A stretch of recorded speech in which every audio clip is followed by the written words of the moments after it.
எல்லாருக்குமே ரொம்ப பிடிச்ச காலிஃப்ளவர் மஞ்சூரியன் தான் வீட்லேயே ஒரு 10 to 15 மினிட்ஸில் ரெடி பண்ணிடலாம். எப்படி பண்ணுறதுன்னு பார்க்கலாமா? சுடு தண்ணியில் உப்பு மஞ்சத்தூள் சேர்த்து க்ளீன் பண்ணி வச்சிருந்த காலிஃப்ளவர் அது கூட சேர்த்து ஒரு 5 மினிட்ஸ் குக் பண்ணிவிட்டு இன்னொரு பவுலில் க்ளீன் பண்ணி வச்சிருந்த காலிஃப்ளவர் அது கூடவே ரெடிமேட் மசாலா உப்பு சேர்த்து தண்ணி எதுவும் சேர்க்காம நல்லா இந்த மாதிரி கலந்து வச்சுட்டு இன்னொரு கடாயில் எண்ணெய் ஊற்றி எண்ணெய் காஞ்சதுக்கப்புறம் மிக்ஸ் பண்ணி வச்சுருந்த காலிஃப்ளவரை லைட்டாக இந்த மாதிரி ஃப்ரை பண்ணி எடுத்துக்கலாம்.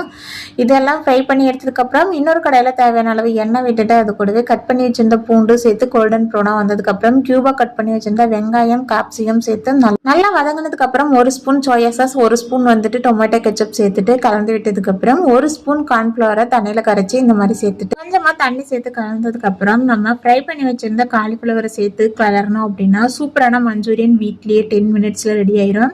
இந்த மாதிரி யாரெல்லாம் ட்ரை பண்ணியிருக்கீங்கன்னு என் கூட ஷேர் பண்ணிக்கோங்க. இந்த வீடியோ பிடிச்சிருந்தா லைக் பண்ணி சப்ஸ்கிரைபும் பண்ணிக்கோங்க. நாளைக்கு இன்னொரு வீடியோவில் பார்க்கலாம். அது வரைக்கும் பாய்.